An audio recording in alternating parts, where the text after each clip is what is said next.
Good morning sa ating lahat at sa ating online viewers. Welcome din po sa ating mga bisita. And hopefully, hindi lang ito yung pagpuntihan niyo ngayon, pati ito yung simulang makakasama kayo namin dito. Our text for today is taken from the account of Matthew chapter 2 verses 1 hanggang 12. May I request everyone to stand po natin. Ang aking version ay NASB. Hindi ko alam kung ESV ba itong ginamit? NASB. Ay, NASB, okay. So, sabi po dito sa verse 1, Now after Jesus was born in Bethlehem of Judea in the days of Herod the king, behold, Magi from the east arrived in Jerusalem, saying, Where is he who has been born King of the Jews? For we saw his star in the east, and have come to worship him. And then Herod the king heard it. He was troubled, and all Jerusalem with him. Gathering together all of the chief priests and scribes of the people, he began to inquire of them where the Christ was born. And they said to him, In Bethlehem of Judea, for it has been written by the prophet, And you, Bethlehem, land of Judah, are by no means least among the leaders of Judah, for out of you shall come forth a ruler who will shepherd my people Israel. Then Herod secretly called the Magi and ascertained from them the time the star appeared. And he sent them to Bethlehem and said, Go and make careful search for the child. And when you have found him, report to me, that I too may come and worship him.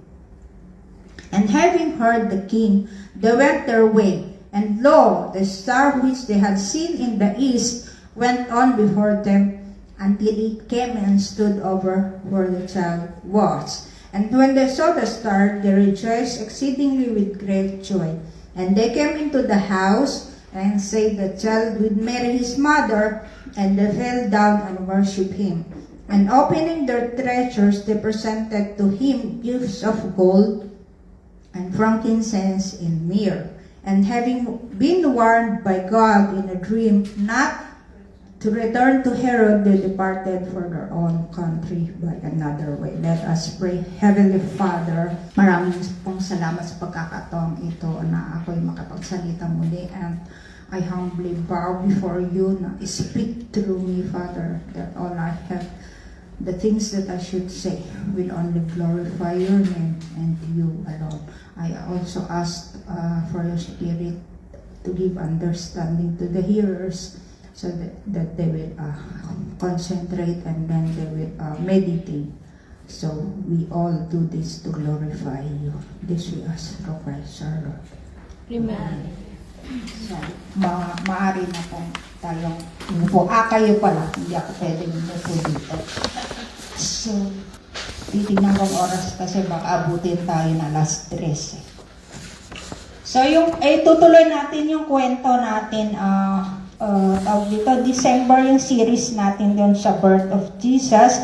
So, nagsimula tayo kay Mary. Mary ba? Mary. Yes. Kay Mary, tapos kay Joseph, tapos dun sa wise men. At ngayon naman, titignan natin yung shepherds pala. Yung wise men ngayon. Sorry, nagkapalit.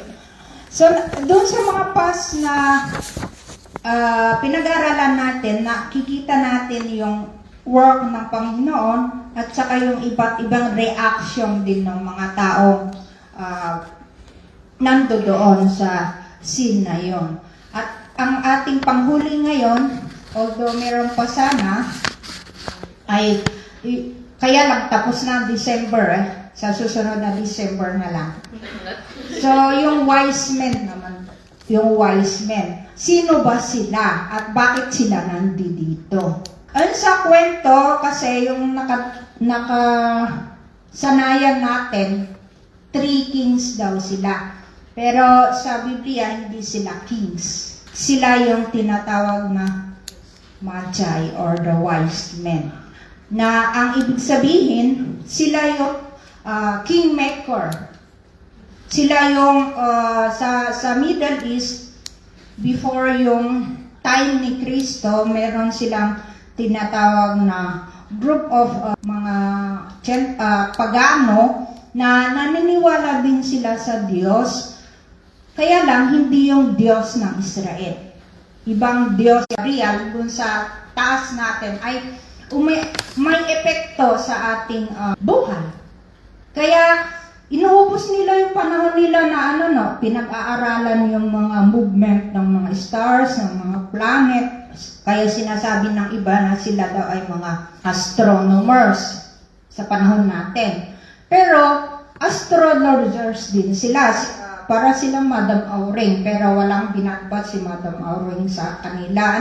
Yung nagbibigyan ng hula, kaya makikita yung mga Aquarius, yung mga horoscope, binabasa ko yun noon. Kaya lang, mga sablay naman yung pinagsasabi. Kaya tinigilan ko na. So sila yung gano'n, na yung pinaniniwalaan nila at nagmamanifest din sa ating practical na pamumuhay. Sila yung mga nag-aaral ngayon. At hindi sila hari. At hindi rin sila tatlo. Kasi ang sabi doon sa ating nakasanayan, tatlo daw sila, siguro dahil doon sa kind ng gifts na kanilang binigay. Pero hindi sila tatlo. Kasi isipin ninyo, galing sila doon sa malayo, sa east. Sabi din sa Biblia, galing sila sa east. At meron din. Kaya maaaring marami sila. Kumbaga sa military, isang batalyon sila. So hindi sila tatlo. Maliwanag po. At saka hindi rin sila nagpunta doon sa sabsaban. Kasi sabi dito sa Biblia, they went into the house. Ang nakikita natin kasi sa nativity scene, doon sa set at sa role play natin, nandyan yung shepherd, nandyan si Mary, nandyan yung baby, si Joseph, tapos yung mga baka, kambing, tapos nandyan din yung mga wise men. Hindi ganun So yung wise men, yung magi, pumunta sila ng maaaring 1 taon na mahigit si Kristo noon. Kasi yung sa susunod na kwento, kung susundan natin, yung pinapatay ni Herod, 2 years and below. So nandiyan yung time frame kung kailan bumisita yung mga magi or yung mga wise men. So, linawin natin yon. At hindi pa nakontento doon yung mga interesado dito. Kasi pinangalanan pa talaga sila. Alam niyo ba? Kasi nung bata ko, alam ko rin ito yung sinasabing sila daw ay si Caspar, si Melchior, at si Baltasar. Walang pangalan na nakalagay doon. Kung saan galing yung galing daw sa lahi ni, yung nag-represent daw sila ng 3 anak ni Noah. Ewan ko kung totoo, basta yun yung kwento. Pero maaring totoo rin, hindi ko alam. Pero walang sinasabi doon ang Biblia kung sino ba talaga sila. Ang binigay lang sa atin ng Matthew ay meron tayong clue kung sino nga ba talaga sila. Kasi ang sabi dito, verse 2, where is he who has been born King of the Jews? For we saw his star. Sabi nila, King of the Jews, maaaring sila yung lahi or kalahi nung panahon ni Nebuchadnezzar sa Book of Daniel. So maganda yung aralin din natin yung Old Testament. Kasi may mga history na nagko-connect sa mga tao na mga sinasabi sa New Testament din. Ayon dun sa tapos sabi ng mga magi na around sa kanya, balikan nyo na lang yung kwento. Sabi ng mga magi, sabihin mo sa akin at sasabihin namin kung ano yung meaning. Sabi naman ni Nebuchadnezzar, hindi ko sasabihin sa inyo. Sabihin niyo sa akin kung ano yung napanaginipan ko at saka ano yung ibig sabihin nun. So, alala sila kasi wala silang kakayahan na gano'n wala silang kakayahan na gano'n yung gagawin nila. So, sabi ni Nebuchadnezzar, kung hindi niyo sasabihin sa akin, pagpapatayin kayong lahat. At doon, nagpunta si Daniel. Sabi niya, teka muna. mananalangin ako at tatanungin ko si Yahweh kung ano yung ibig sabihin nun. So doon pala na save ni Daniel yung mga Magi na yon sa Nebuchadnezzar's court. So ang ginawa ni Daniel, sabi niya, ito yung napanaginipan nyo, ulitin ko po, balikan nyo na lang yung Daniel 2. At ito yung gusto niyang sabihin. Tapos, kasama doon yung prophecy na rin kay Nebuchadnezzar. So sabi na, God of heaven will set up a kingdom which never be destroyed. And that kingdom will not be left for another people. It will crush and put an end of all these kingdoms, but it will itself endure forever. Ayun. So maaaring yun, narinig ng mga Magi at nagkapasa-pasahan na rin sa kanilang henerasyon na may dadating na hari mula sa lahi ng mga Hudyo na ito ngayong King of Kings. So, yung title nila, King of the Jews. So, at bakit alam din nila yung palatandaan ng star na yun? Bakit yung kakaibang star na yun na bakit nila napansin na ito nga yung star ng Messiah? Doon sabi niya sa 2 na we saw his star. Saan ba galing yung star na to? Ito ba yung star na nahulog? Ito ba yung ano bang star na to? So, maaaring ang dami ng spekulasyon dito. Sabi yung planet Jupiter daw, ewan ko. Tapos yung ibang comet, yung falling star, mga ganon. Pero, isa lang ang nakita ko, very convincing na kung ano ba yung star na yon. Kasi doon sa shepherd, balikan natin yung kwento natin last Sunday, sabi niya na, di ba napunta angel of the Lord, tapos the glory of the Lord. Maaaring ito yung nakita nila kasi pagka sinabi nating glory of the Lord sa Old Testament, ito yung Shekinah glory na sinasabi. Ito yung nag-lead kila Moses in a pillar of fire sa gabi at saka sa pillar of cloud during the day. Yun. So, hindi siya kakaibang kakaibang star, kundi kakaiba talaga kasi wala namang star na mag-move from east at saka biglang lilitaw na naman na kung saan sila. Kasi yung isa rin na i-correct natin dun sa ating nativity scene, yung may drama pa namin ng araw, sinusundan nila yung star. Pero hindi yun yung nangyari. Nakita nila yung star na lumitaw sa east. Maaaring yung panahon na nakita nila, ito ngayon sa Luke 2 na mayroong glory that surrounds them. Tapos wala na. Napansin lang nilang ganun. Ngayon, they came to figure out nasa Bethlehem, doon sa banda sa Israel nga ito. Hindi nga nila alam particularly kung ano yung place, pero alam nilang nasa Judea. Kaya sila napunta ng Jerusalem. Kasi saan mo hanapin yung hari? And then, syempre, doon sa palasyo. Yun yung kanilang notion. Pero, may rin dito na maaring na-figure out nila na yun nga yung palatandaan ng kapanganakan ng King of the Jews kasi nga doon sa link nila kay Daniel at saka doon sa connection din ni Daniel doon sa Numbers. Doon sa Numbers na yung prophecy ni ni Balaam. Tatandaan niyo yan yung Balaam yung nagsalita yung kanyang donkey.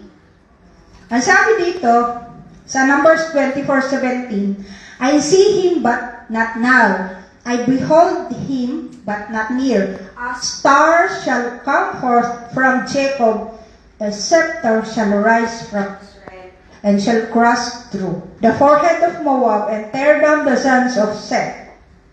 So yun yung prophecy ni Balaam. So doon pa lang may clue na tayo kung ano yung star na yun. At saka yung scepter. Scepter kasi yung makikita yung binigay kang King Charles no coronation na meron silang parang tungkod na yun yung isang palatandaan kung na siya ay isang hari or isa siya sa kasama siya sa sinasabing majesty. At ayan yung pagkat pinagdugtong-dugtong natin yung kwento, malamang na hindi malamang, we are for sure na doon nga sila talaga. Doon nila nalaman kung sino nga ba talaga yung hinahanap nila. So, yun yung kanilang identity. Hindi sila Gaspar, hindi sila Melchior, hindi rin sila Baltasar, pero sila yung Magi na yung Magi pa nung panahon ni Haring Nebuchadnezzar. At meron din kayong makikita na Magi din dun sa Egypt. So, hindi sila yung na although may sa atin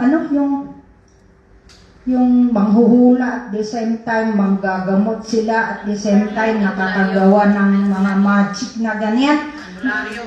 Parang ganon pero they are more than that. Kasi sila nga yung doon sa panahon ni sa Medo-Persian Empire na yan, sa panahon ni Haring Nebuchadnezzar, ni Haring Darius, yung mga ganon. Sila yung mag-a-appoint ng king kasi may power din sila eh. Kaya nga sila nasa court eh.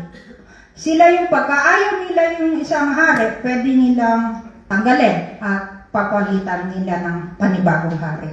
Kaya nga sila yung kingmakers na sinasabi. At pagka-advisor din ng hari. So may political power din sila. So hindi sila basta-basta manghuhula or astrologer or astronomer, pero may political power din sila sa gobyerno. Parang sa Pilipinas, parang silang pinaghalong judiciary at saka yung Senate or Supreme Court, mga ganon. Na may impluensya sila sa citizens at may impluensya rin sila mismo dun sa namumuno. Yun yung kanilang trabaho at yun yung kanilang identity. So, ayon dun sa kwento, nalaman nga natin kung sino yung mga Magi. At napunta sila sa Jerusalem. At nagtanong dun sa mga tao. Siyempre, sabi dito sa verse 3, and then, when Herod the king heard it, he was troubled and all of Jerusalem with him. Eh siyempre, sino nga ba naman na biglang may dumating? Tapos sasabihin, nasaan yung pinanganak na hari? Eh siyempre, ito naman si Herod, narinig niya yan, hari siya. Aba, kung kilala niyo si Herod, ang kwento ni Herod kasi, siya ay great builder. Kaya nga, Herod the Great, Herod the King. Hindi siya naging hari doon sa mula sa Hudyo, pero yung galing siya sa lahi sa Edom, or lahi siya ni Esau. Kaya, naalala niyo si Jacob at saka Esau? So, nakikita niyo yung mga tao dito, may kinalaman doon sa Old Testament. Kaya mas maganda talaga yung aralin din natin kung ano ba yung Old Testament. Kasi yung mga taong sinasabi dito, may connection sila doon. So, siya ay hindi Hudyo. Kundi ini-install lang siya ng Roman Empire. Parang ikaw ang magiging hari ng mga Hudyo.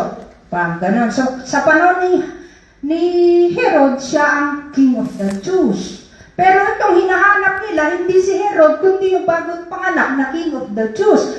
Kaya magkaiba yung understanding nila ng King of the Jews. Ang King of the Jews, akala ni Herod siya. Pero dito sa mga Magi, hindi. Kasi ito yung katuparan ng prophecy na narinig nila. Na darating, ipapanganak ngayong King of the Jews. At sila nagpunta doon para puri. So, at si Herod naman, kung ang usapan paggawa ng kalsada, paggawa ng mga building, talaga namang mahusay siya. Kasi nga, siya rin ang nag-build ng Second Temple. So, wala kayong masabi pagdating dun sa mga buildings na yan. Kaya lang, siya naman napaka-selfish din na tao. Kasi pinatay niya asawa niya at mga anak niya. Yung nakikita niyang papalit sa kanya bilang hari, pinapapatay sila. Tapos may kwento pa akong nabasa na nung malapit daw siyang mamatay, pinapatayin niya yung ibang tao para sila ay mag-mourn. Kasi sino namang mag-mourn sa ganong klaseng tao, no? Kaya pumatay siya ng iba para kunwari may nag-iiyakan doon. Kala nila, si Haring Herod ang iniiyakan. Parang ganon yung gusto niya iparating sa tao. So, kikita natin si Haring Herod na wala siyang ibang iniisip kundi sarili niya. Makasarili siya. So, yun, si Herod. Sabi nga nung si Augustus ba yan? Sabi niya na, mas okay pa nga raw na baboy ni Herod kaysa maging mag-anak niya. Kasi nga, pinapapatay niya yung mga nakikita niyang papalit sa kanya. So, ano ba yung ginawa nila sa scene na yun? So, we all cleared the misconceptions that we formerly had doon sa scene na yun, hindi sila hari yung mga Magi. Tapos, ito pa yung, sa verse 6, and you, Bethlehem, land of Judah. So, nagtanong si King Herod, sabi niya, kilala niyo ba yung King of the Jews? Sabi naman ng mga priests sa mga Israel, doon sa Bethlehem, kaya lang, problema, alam pala nila, bakit hindi sila nagpunta? Etong Magi na ito nagaling pa doon sa pinakamalayong lugar doon sa kanila kasi kung susumahin daw yung mga distance from Israel hanggang doon sa Medo-Persian Empire ngayon dati na sa ngayon ay Iran, Iraq, at saka yung gawing banda sa mga Kuwait siguro, basta doon banda, 800 miles. Kung mag-travel ka ng 20 miles per day, kasi donkey naman yan, hindi naman sasakyan, abutin ka ng mga 40 to 45 days na lakad. So, ang laki ng sakripisyo nila, Tapos, siyempre, kaya ko naman nasasabing marami sila kasi ang dami rin nilang bit-bit, kakainin nila sa disyerto. Tapos sasabihin ng kwento na 3 lang daw sila.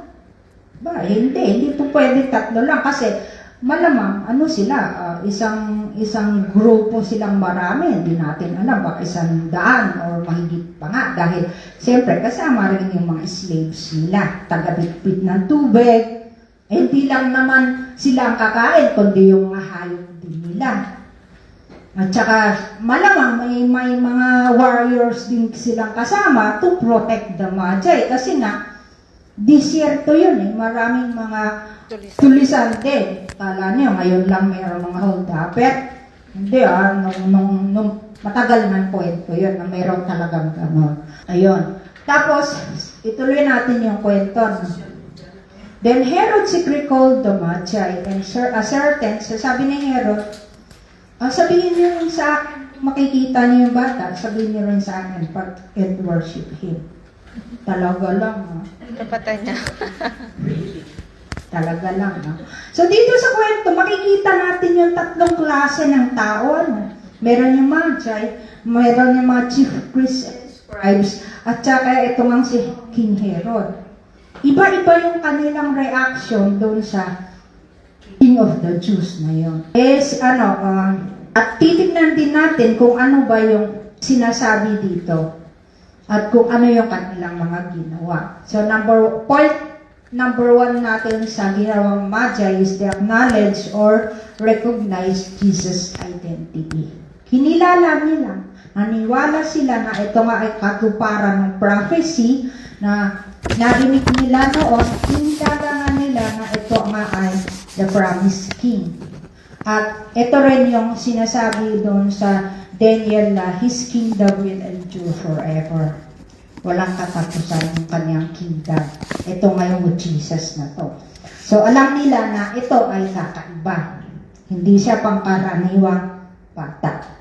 Kaya lang, kukumpara man natin sa kay Herod na yon, alam din niya kasi nga, nagtanong nga siya sa mga scribes Kaya lang, ayaw niya nga maging merong ibang hari sa kanya.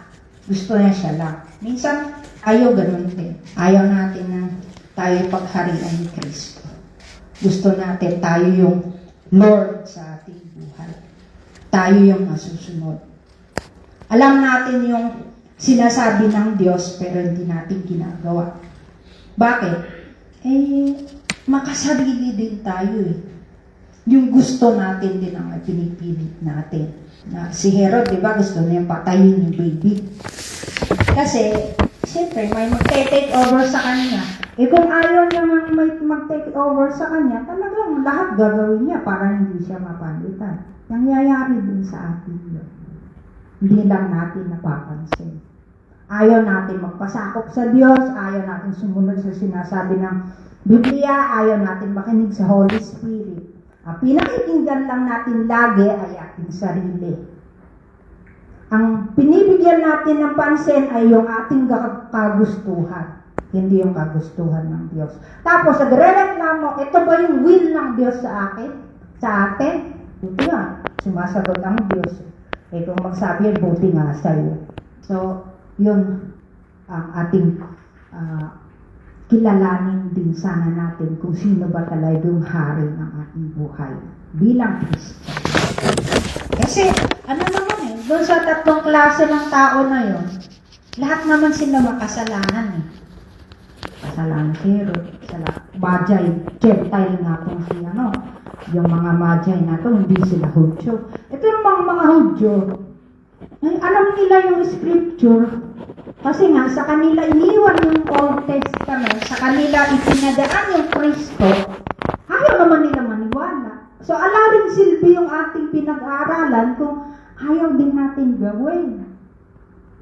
Alam lang natin, so what kung alam din nila, di ba yung mga scribes and Pharisees, mas mahal pa nila yung religion nila, yung kanilang connection, kaysa dun kay Messiah nilang ipinanganak. Kaya nga hindi sila nagpunta eh. So what? Alam nila naman na sa Bethlehem nga siya pinanganak. Ayon doon sa prophecy of Micah. Nagpunta ba sila? Hindi. Alam lang nilang ganun. Sa atin, ganun din. Alam natin yung mga dapat nating gawin, hindi natin ginagawa. May ignore natin. Dadahilan pa tayo. Dami-dahilan. Sila nga itong malapit, gaano lang naman yung Jerusalem kasi Bethlehem na yan. Hindi sila makapunta, ignore na. Ganon din tayo. Nangyayari din sa atin yan. Tapos, punta daw tayo sa ginawa ng mga Magi. Point number 2 natin, they worship Him. Nagsakripisyo sila mula doon sa east. Nag-travel sila ng ilang araw, isang buwan mahigit, 2 buwan, 3 buwan, depende kung paano sila kabilis, maglakad or magbiyahe, para lang purihin ang baby. So, yun yung kanilang main purpose. Kung bakit sila nagpunta, kung bakit nila hinanap yung baby Jesus. So, hindi sila naghanap ng religion o system of government. Hinanap nila yung God incarnate. So tayo naman bilang Kristiyano nga, hindi yung relihiyon yung nag-save sa tao, kundi yung relationship natin kay Kristo. Sino nga ba si Kristo sa atin? Yun ang tanong. Kasi yung ating pagkakilala kay Kristo, umaapekto rin yan kung paano tayo magpuri sa Kanya. Kung maliit lang yung pagkakilala mo kay Kristo, siyempre maliit din yung worship mo. Hindi ko sinasabi dito na yung worship magkantaan, magdamag o maghapon or magsayawan. Hindi yun. Yung ating, kasi bilang Kristiyano, lahat ng ating ginagawa ay worship ngayon para sa Kanya. Yung ating pananalangin, ng ating pagsimbang, ganito, makinig sa salita ng Diyos, yung ating pagtrato sa ibang tao, worship na yun. So, yung sa Magi na yun, ang dami nilang isinakripisyo para lang mag-worship. Tayo, ang dami nating dahilan para hindi magbasa ng Biblia, ang dami nating dahilan para huwag tulungan si ganon, ang dami nating dahilan para tayo ay huwag manalangin. Ang dami-dami nating dahilan para huwag natin gawin yung gusto ng Diyos. Ang intention naman talaga kung bakit tayo sinave ni Kristo ay para bigyan siya ng papuri.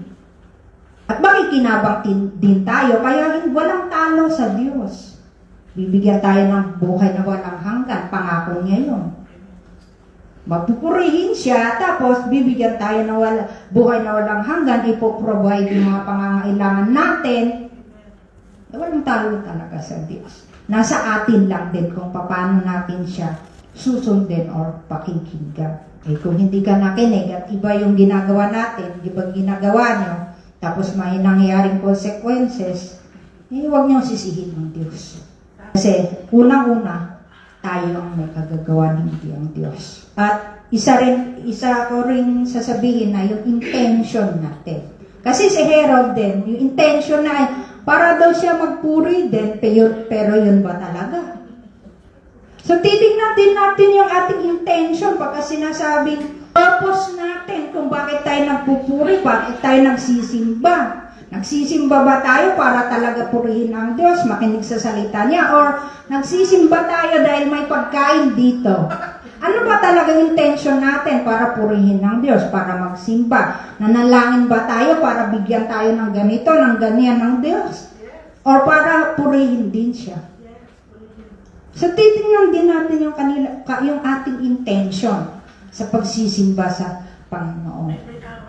Kasi doon sa intention ng mga Magi, naglakbay sila, nagpunta sila doon sa Bethlehem para purihin. At pangatlo, may dala-dala pa sila. Na yung they give the best offering they thought fit for the king. So it is just proper na purihin natin ang Diyos, itaas ang kanyang pangalan. Kasi nga, siya yung hari. Hariin natin siya sa ating buhay.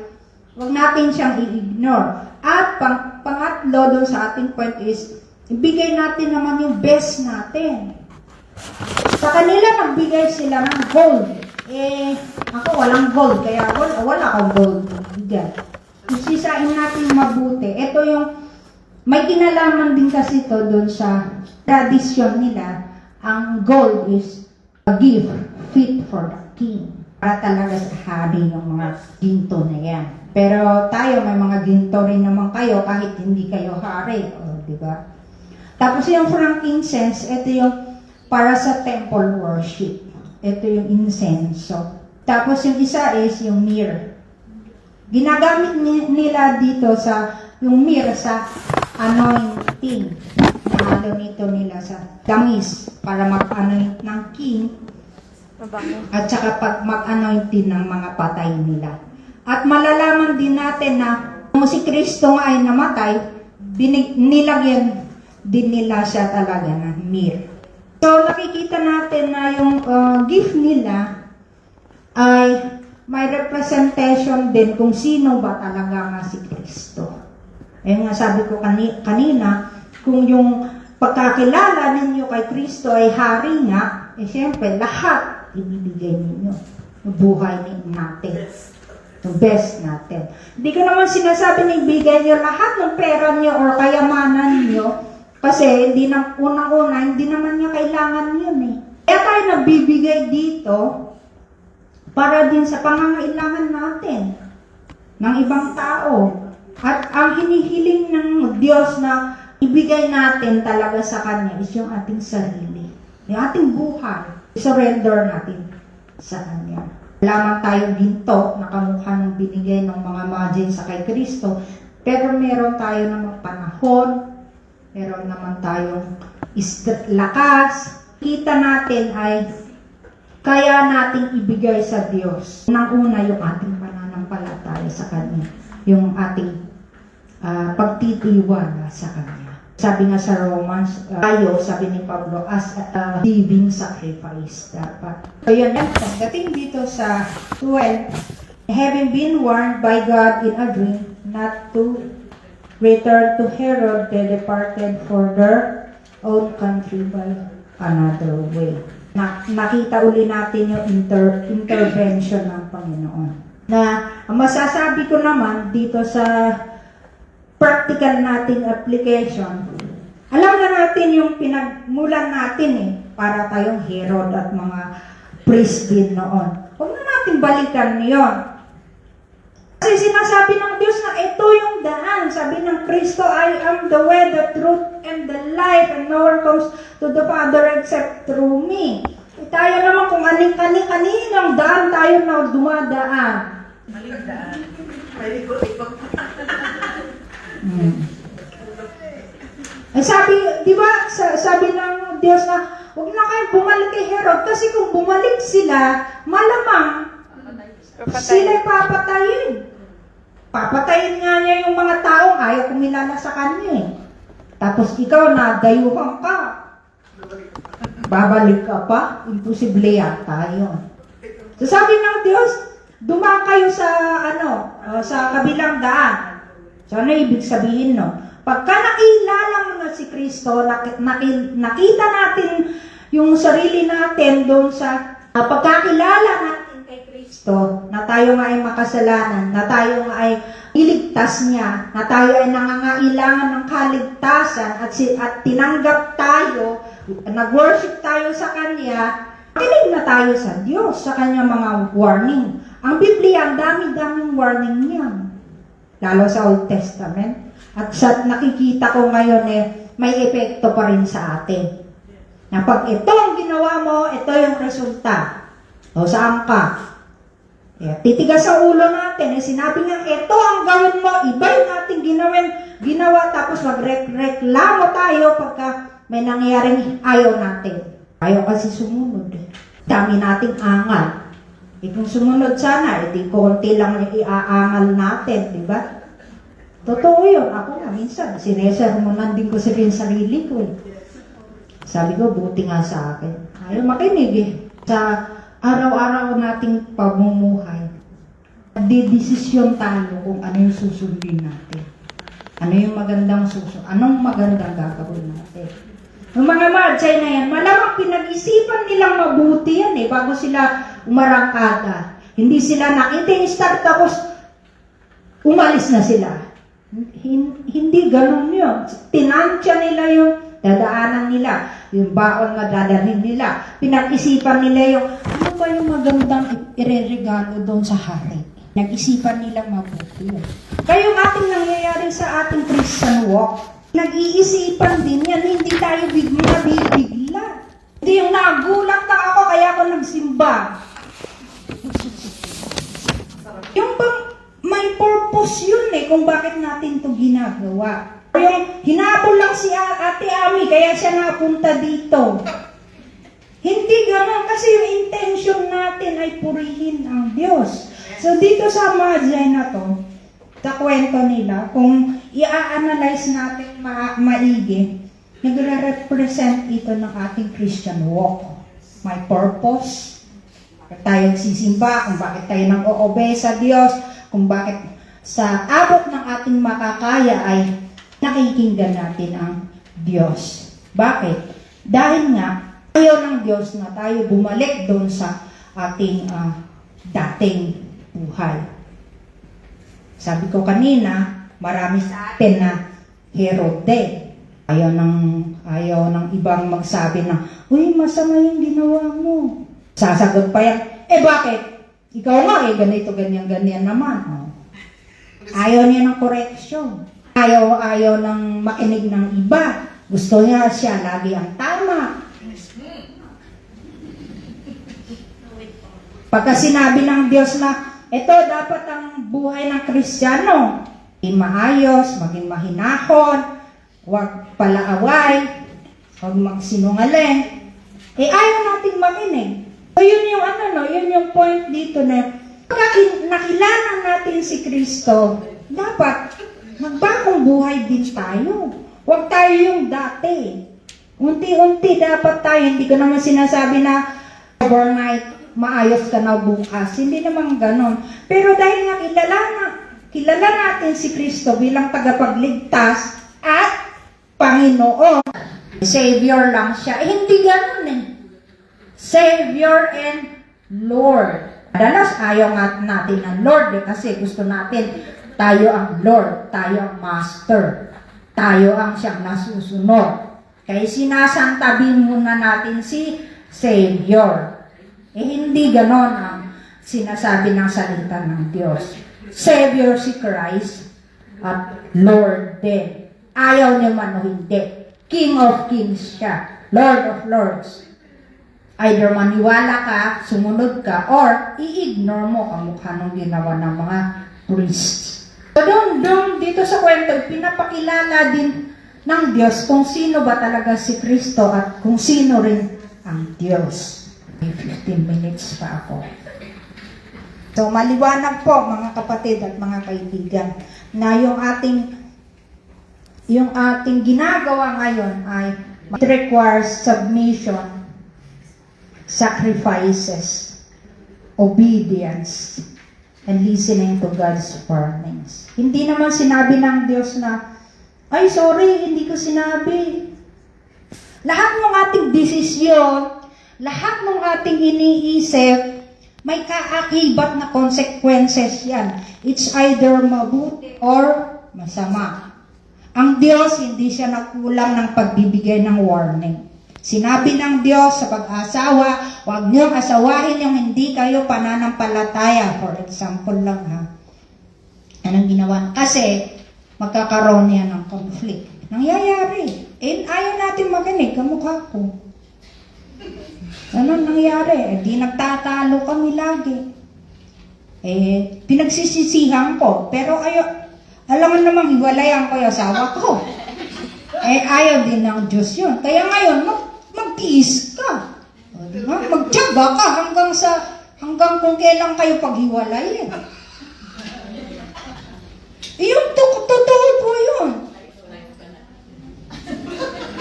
Lifetime pala yun. Kung nakinig sana ako, kung nag-asawa sana ako ng sinasabi ng Diyos na kapananampalataya ko, sabihin natin pastor, sana makasama kami. Diba? Pero ngayon, we are miles away. Yun yung katotohanan. So, hindi lang ngayon, hindi ko naman sinasabi na detalyado talaga yung sinasabi ng pagka humiling kayo na sa Diyos ay detailed yung bibigay niya sa inyo. Hindi po ganon. Ang Biblia, binibigyan tayo ng mga ng mga directions kung paano mabuhay ng naaayon sa will ng Panginoon. Kasi sabi ko nga, lahat ng ating desisyon may consequences yan sa atin. Siyempre, pagka kumain ka ng marami na alam mo namang ang tamang dapat, siyempre, impacto ka. So, nakikita nyo kahit mga simpleng bagay, may consequences natin. Kaya, kailangan natin maging wise. Kailangan natin maging wise. So, nakikita nyo yung pagkakilala natin sa Diyos, it affects our own personal lives. Example ulit, sa paghawak ng pera. Alam mo naman kung magkano yung sahod mo dito. O gumastos ka ng more than sinesahod mo. Anong nangyayari? Tinganga ka ngayon. Magtiis ka. Isipin natin na ang Diyos ay nagbigay ng guidelines sa atin. Basahin natin mabuti yung kanyang salita. Ito nga, Biblia. Buti nga, sinulat kung star lang din ang ating clue, susundan niya ba? Yung mga Magi, star lang yung clue nila. Natunto nila Jerusalem. Kung yung star lang din yung clue natin para mamuhay bilang Kristiyano. Paano na tayo? Ang hirap kasi sa atin ngayon, dito na. Tamad pa tayong basahin. O binabasa man natin, ayaw naman nating sundin. Galit na kayo sa akin. Sermon mode na ako So, kikita po natin yan mga kaibigan, mga kapatid na dapat maging wise din tayo sa ating Kristiyano. Kasi ang Diyos naman, He communicates with us through the Bible. Tsaka yung sa personal experiences natin, matuto na tayo sa ating mga pagkakamali. Magkamali man tayo, huwag naman yung 2 years ago pagkakamali. Kasi, tumanda na, sabi nga sa Tagalog, walang natutunan. Tumanda na walang pinagkatandaan. Ayoko naman na maging tayo yung ganun. Ayun yung sabi ng Diyos na, in the same way, we should go to the new way. Narrow way. Bakit narrow? Kasi nga, maraming gusto ng Diyos na kontra sa kagustuhan natin. Kaya mahirapan talaga tayo, pero salamat sa Diyos kasi nandyan naman yung Holy Spirit na pag-guide sa atin. Good listener. Para ma-discern natin kung ano ba talaga yung magandang desisyon na ating gagawin. Para maiwasan nga natin yung mga pagsisisi sa mga susunod pa. Ito yung daan, makipot man, pero it leads to life naman. Hindi lang eternal life, kundi dito sa practical nating buhay. Di ba maganda yung wala kang niintindi, yung kontento ka sa ano yung meron ka, na sumasahod ka ng ganito lang, tapos nabibili mo naman yung mga pangangailangan mo. Hindi yung mga gusto. Kasi ang dami nating gusto na hindi naman natin kailangan. Isa rin yun sa wisdom na binibigay ng Diyos. Kasi nga, ang gusto ng Diyos, wala sa atin yung mga hindi naman talaga kailangan na aalala. Nag-aalala ka ngayon dahil ubos na yung pera. Nagsumahod ka kahapon, nag-shopping ka kagabi, ngayon ubos ng pera. Aalala ka na naman kung saan ka kukuha. Diba? So yun yan kasi kahit sa money matters, natin nang doon sa Biblia. Kung susundin lang natin, may iwasan natin yung mga ganon. So God wants us to turn back from our old ways and concentrate on the new way that Christ provided and naging example nga siya kung paano mamuhay. Para maiwasan natin yung mga circumstances. At pagka nandun naman tayo sa panahon na hindi talaga natin inaasahan ang nangyayari, nandiyan naman ang Diyos para mag-intervene. All we need to do is to trust Him. Ang aking pangwakas, our responses to Jesus has temporal and most importantly, eternal significance. Ngayon, sabi ko kanina na ating mga desisyon ngayon, may mga impact yan sa atin. Yung pagkakilala ng Diyos, pagkakilala natin sa Diyos, may impact. Hindi lang dito sa buhay, kundi pati sa kabilang buhay. Better think wisely of how we conduct ourselves before the King of Kings and Lord of Lords. The Magi gave us the example kung paano yung worship, paano natin hanapin ang Diyos. Kasi sabi naman sa Jeremiah na pag hinanap niyo ako, matatagpuan niyo ako. Natin siyang i-ignore. Naging example yung Magi sa atin kung paano natin haharapin ang bagong buhay natin sa Diyos.